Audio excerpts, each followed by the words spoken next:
Thank you very much, Mr. Speaker. Mr. Speaker, I beg to move that leave be given to bring a bill to require the Secretary of State to conduct an assessment of the impact of the European Union Working Time Directive on NHS acute medical and surgical services, to require the Secretary of State to make provision to exempt NHS acute medical and surgical services from the European Working Time Directive in light of the assessment, and if certain conditions are met, and for connected purposes. Before I start, Mr. Speaker, I must declare an interest. My father has been a consultant orthopaedic surgeon in Bristol for over 30 years and has just retired. But if growing up in a medical family has taught me anything at all, seeing the NHS under a succession of both Conservative and Labour governments, it's that politicians must absolutely listen to those professionals who know most about the NHS, who know most about medicine, and who know most about patients. And they are the doctors themselves. If politics is to serve the place outside these four walls, it has to get real. And it has to listen to the real people, get real lessons from the real professionals working in our hospitals today.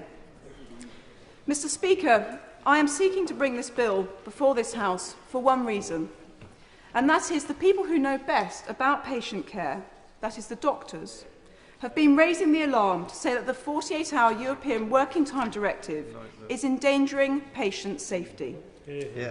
That is serious, and that is not what directive ever intended to do. Now, the reality of a very well-meaning directive, a directive which was designed to make sure that workers were not subjected to overlong working hours and that workers are entitled to reasonable pay, conditions and time off and paid leave.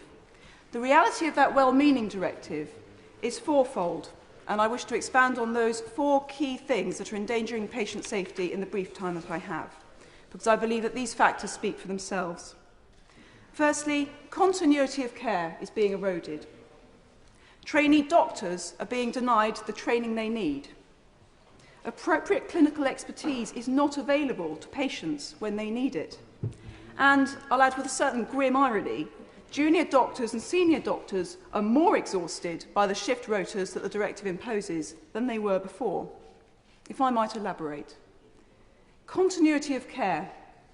It's sometimes an overlooked factor in medical health care, but it is absolutely key. Continuity of care is the thing that allows professionals to use their professional expertise on a patient. That link between the patient and the person caring for them is vital. But under the European Working Time Directive, the shift rota system that's been imposed has meant there's far more handovers of a patient to a new doctor.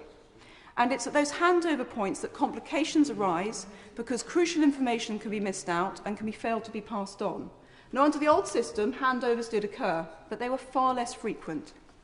And from the patient's point of view, the shift system has meant that a patient, instead of having one or two doctors who they know, begin to trust, and who have seen them from beginning to end of their treatment, are subjected to a sort of conveyor belt, of seemingly never-ending conveyor belt of doctors.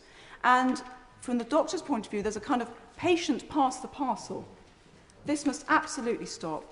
It's no good for the patient's care, it's no good from the patient's experience of their treatment, and it is clinically risky.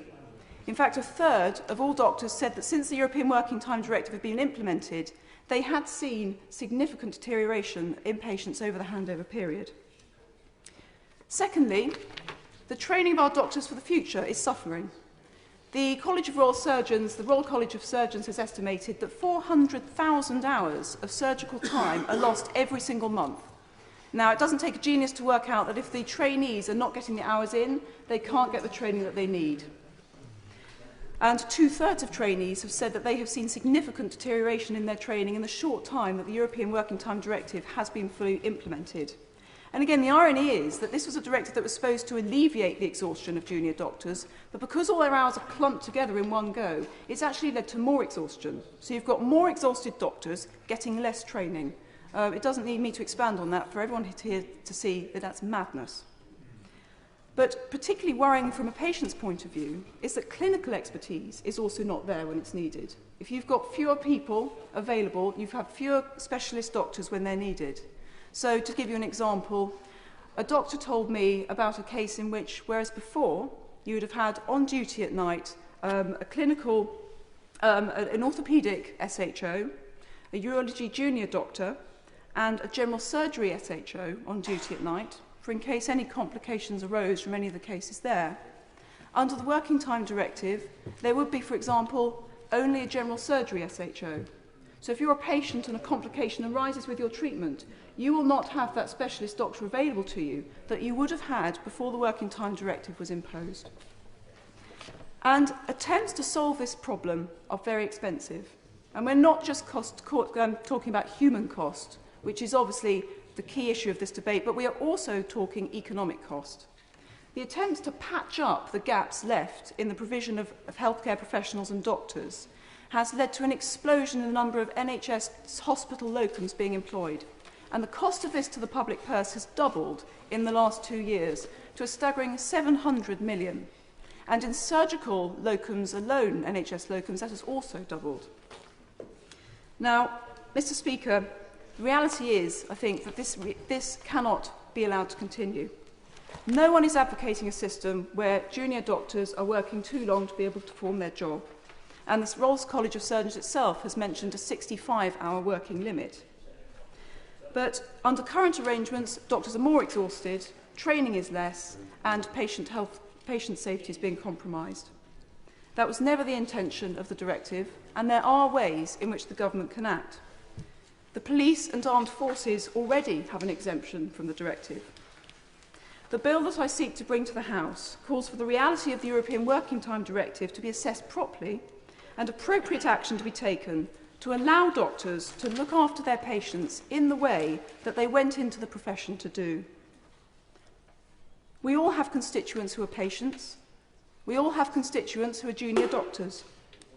No member here would seek to put their constituents' safety at risk, and no member here would seek to stifle the desire and the ability of junior doctors to perform their job that they went into the profession to do. Therefore, I seek to bring this bill before the House. Order. The question is that the honourable member have leave to bring in her bill.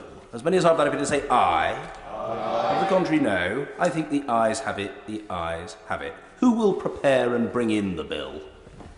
Mr. Speaker, Dr. Philip Lee, Mr. Jack Lepresti, Mr. Craig Whitaker, Dr. Sarah Wollaston, Mr. John Hemming, Ms. Rebecca Harris, Mr. Nick Dubois, Mr. Damien Hines, Mr. Stephen Barclay, and Mr. Stephen Phillips, and myself.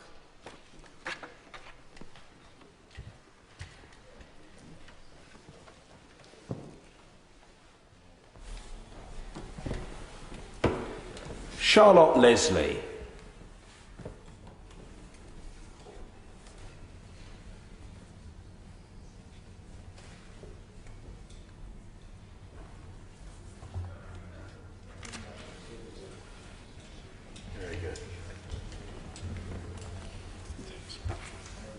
NHS Acute Medical and Surgical Services Working Time Directive Bill. Second reading what day?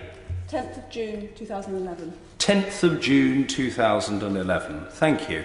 We come now to the main business. The clerk will now proceed to read the orders of the day.